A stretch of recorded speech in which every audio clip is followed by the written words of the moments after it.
मध्य प्रदेश के भिंड जिले से एक बहुत ही डरावना मामला सामने आया है, जिसमें दलित समुदाय के साथ न सिर्फ अन्याय हुआ है बल्कि पुलिस की लापरवाही भी इस मामले में साफ दिखाई दे रही है। ये मामला गोरमी थाना इलाके का है, जहां करीब 3 महीने पहले एक दलित लड़की के साथ गैंगरेप हुआ था। आरोपी जेल भेज दिए गए और केस में कोर्ट चल रहा था, लेकिन लड़की और उसके परिवार की मुश्किलें यहीं खत्म नहीं हुई थी। असली तकलीफ तो उसके बाद शुरू हुई, जब आरोपी पक्ष के लोग बार बार उनके घर पर आने लगे, राजीनामे का दबाव बनाने लगे और उन्हें धमकियां देने लगे। परिवार ने पुलिस से कई बार शिकायत की, लेकिन उन्हें कोई सही मदद ही नहीं मिली। ये मामला 13 जनवरी 2025 का है, जब मध्य प्रदेश के भिंड जिले के गोरमी थाना क्षेत्र में एक दलित युवती को जबरन अगवा किया गया और फिर बंदूक के नोक पर सोनू गुज्जर और धर्मेंद्र गुज्जर ने मिलकर सामूहिक दुष्कर्म की घटना को अंजाम दिया।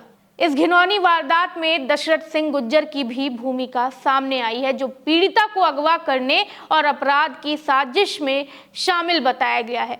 घटना के बाद पीड़िता ने हिम्मत जुटाकर पुलिस में शिकायत दर्ज कराई, जिसके आधार पर गोरमी थाना पुलिस ने तीनों आरोपियों को गिरफ्तार कर जेल भेज दिया था और ये मामला कोर्ट में विचाराधीन है और कानूनी प्रक्रिया भी चल रही थी। अब मामला कोर्ट में विचाराधीन था, लेकिन इसके बावजूद आरोपियों के परिजनों ने कानूनी प्रक्रिया का इंतजार नहीं किया और पीड़िता के बयान दर्ज होने से पहले ही उस पर और उसके परिवार पर दबाव बनाना शुरू कर दिया। राजीनामे के लिए लगातार धमकियां दी जाने लगी और आरोपी पक्ष के लोग बार बार आकर डराने लगे, जिससे परिवार मानसिक रूप से बेहद परेशान हो गया।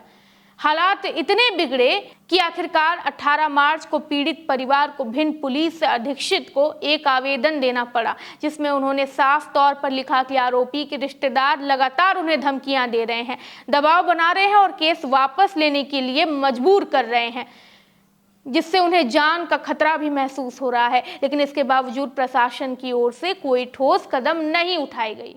मुझे बंदूक की नोक पे यहाँ से उठा के ले गए थे दशरथ गुर्जर, सोनू गुर्जर और धर्मेंद्र गुर्जर।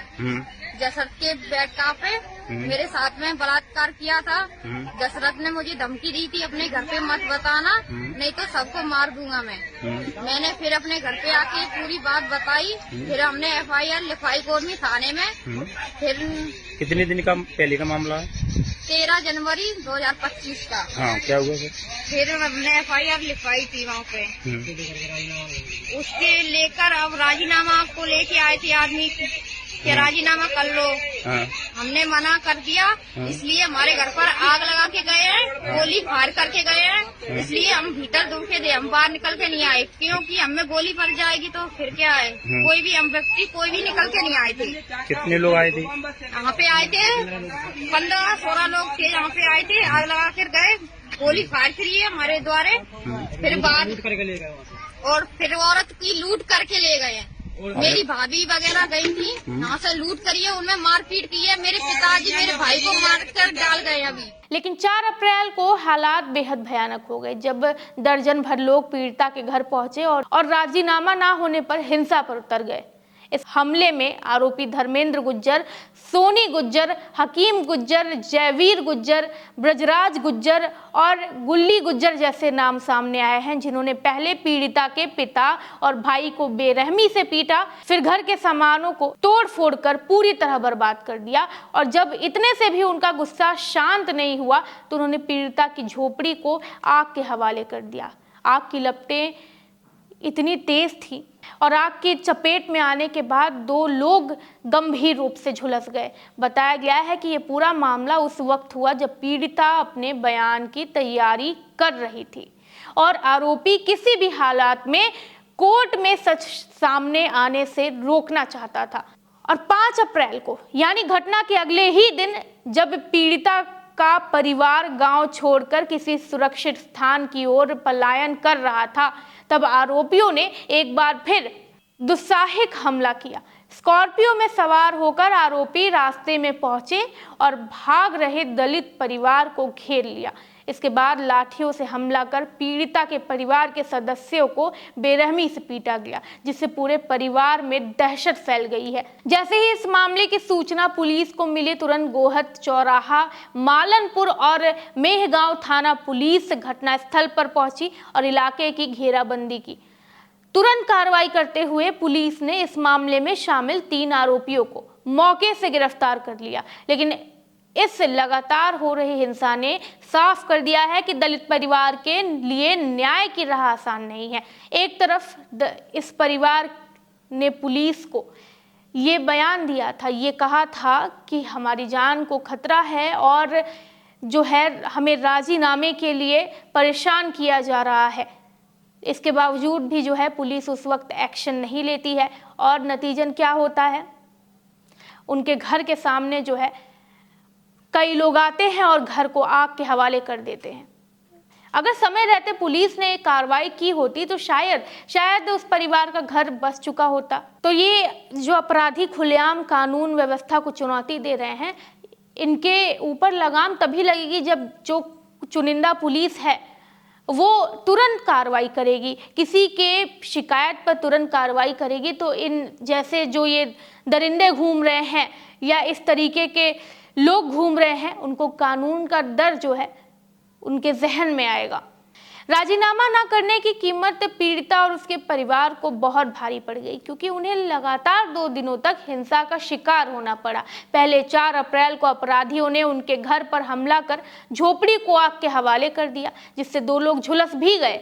फिर 5 अप्रैल को जब परिवार गांव छोड़कर किसी सुरक्षित स्थान पर जा रहा था, पलायन कर रहा था, तब रास्ते में उन्हें घेर कर लाठियों से पीटा गया।